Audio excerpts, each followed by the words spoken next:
This video is sponsored by myself.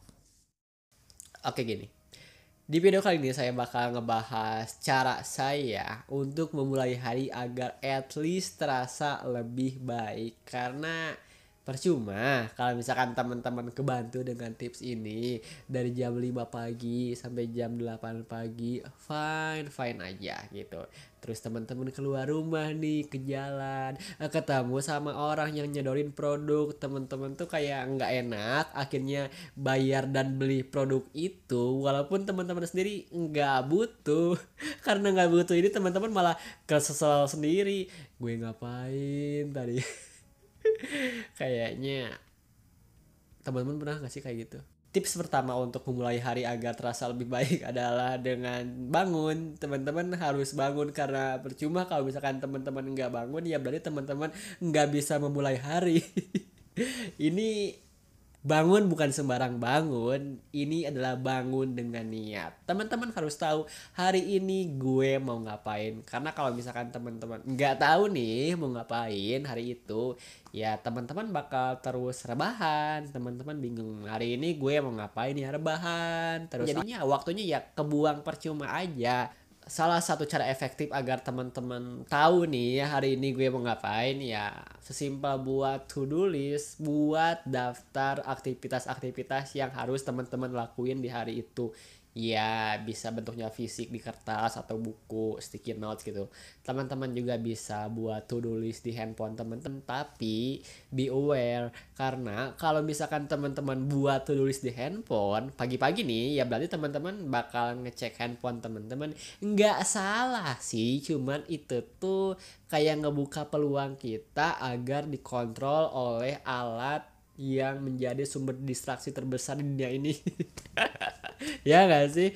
Pagi-pagi otak teman-teman lagi fresh, tiba-tiba ngecek handphone, terus ngelihat berita-berita yang malah buat sumpek, terus yang teman-teman sebenarnya nggak butuhin, terus teman-teman kecewa juga karena chat dari gebetan nggak dibales atau gebetan teman-teman nggak ngelihat story teman-teman. Gitu, bangun dengan niat, bangun terus ngecek to-do list tadi itu tuh kayak teman-teman udah check in, udah siap buat menjalani kehidupan yang berat ini. Nah, tips selanjutnya teman-teman bisa punya morning routine itu kayak ya aktivitas-aktivitas yang dilakuin di apa di pagi hari. Di pagi hari biasanya itu tuh kayak apa ya, aktivitas-aktivitas yang berulang setiap harinya. Jadi apa morning routine saya? Pertama adalah masak air. Biar apa ya, biar matang. Karena kalau misalkan pagi itu saya ada kebiasaan harus minum susu atau coklat panas atau minum kayak energen gitu. Saya nggak ngopi because I don't drink coffee. Jadi itu masak air biar matang. Yang kedua, simpel aja yang tadi. Yang kedua nih saya harus mandi pagi. Ya, mandi pagi. Gue harus mandi pagi. Saya harus ada komitmen itu. Kenapa ya? Walaupun saya masuk sore atau bahkan masuk malam, mandi pagi itu ini sulit sih dideskripsiin. Kalau misalkan belum mandi pagi itu pundak saya tuh kayak masih tidur gitu. Terus kan mandi kan diguyur air dingin, apa ya, pundak saya tuh kayak kayak kebuka aja, kayak auranya tuh kayak kebuka, ngerti gak sih, kayak sendi-sendi itu kayak dibangunin aja, dipecut, lu harus kerja buat bayar kosan ini gitu. Jadi itu mandi pagi ya penting banget buat saya.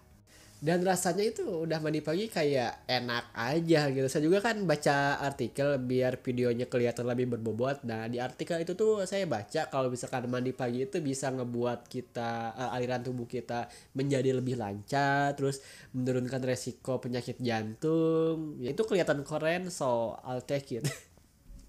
Minuman hangat udah jadi, saya udah mandi, dan selanjutnya saya biasanya ngecek handphone karena buat ngecek to do list saya atau ya biasanya ngebuka WhatsApp buat ngebalesin chat-chat yang harus di follow up atau kayak grup operasional tempat kerja gitu, karena saya nggak mau diomelin makanya cek grup dong, nggak mau, saya nggak mau jujur. Dan seterusnya simple ya, saya bisa beresin properti saya, terus sarapan, that's it, simple pokoknya mah. Tapi saya tuh ada kebiasaan juga buat ngedengerin lagu yang ada semangatnya, yang apa ya, kayak raguran yang semangat pagi atau selamat pagi, pokoknya itu dah. Saya juga ada playlistnya, nanti saya share si playlistnya di kolom deskripsi di bawah. Kenapa simpel banget, karena kalau misalkan saya masuk pagi dan sering masuk pagi itu masuknya jam 7, saya tuh nggak punya banyak waktu misalkan dari jam 5 sampai jam 7 tuh buat ngelakuin hal-hal luar biasa untuk membangun negeri ini. Ya palingan kalau misalkan saya masuk sore atau misalkan saya masuk malam nih, saya kan punya keleluasaan ya, saya mungkin bisa lanjut baca buku atau lanjut nulis, lanjut bikin konten kayak gini, atau bahkan nonton tanpa ada ngerasa salah, karena ya morning routine udah beres, semuanya udah beres ya. Saya bakal ngelakuin apa mau saya aja gitu, kayak neighbor sendiri aja, simple tapi efeknya itu berguna banget buat saya. Terakhir, waktunya ngasih bumbu yang sedikit, tapi walaupun sedikit kayak hampa aja gitu, tanpanya asik. Ya saya biasanya apa ya? Ini kebiasaan saya jujur. Kalau misalkan saya masuk pagi pas berangkat, saya biasanya nyapa orang, just say hi, atau ya di selamat pagi, greet gitu gitu. Entah kenapa, I don't know. It's like it gives me like spark joy, you know. Misalkan kita nyapa, disapa balik, terus tersenyum, just say hi, atau nanya apa kabarnya, yang kayak gitu-gitu aja, basa-basi biasa lah, orang Indonesia basa-basi berlama nggak peduli. Tapi ya kalau misalkan dilakuin di pagi hari, saya tuh kayak saya udah ngelakuin hal yang bener nih di pagi hari, at least gitu loh. Nggak tahu kenapa. Oke. Tadi Bapak kenapa baru kelihatan? Alhamdulillah 2 bulan di Depok. Oh gitu, kesana teh. Baru baru kelihatan. Oh dia Pak. Teman-teman ada kebiasaan kayak saya gitu yang suka nyapa orang di pagi hari, atau teman-teman ada cara lain yang bisa ngasih spark joy ke diri teman-teman, sok atuh share di kolom komentar di handap gitu. Atau ya teman-teman juga mau nge-share cara teman-teman untuk mengisi hari agar at least terasa lebih baik juga, share aja di kolom komentar di bawah, yuk kita diskusi. Itu aja video kali ini, terima kasih buat teman-teman yang telah mampir, thank you so much for watching, and I'll see you when I'm feeling happy.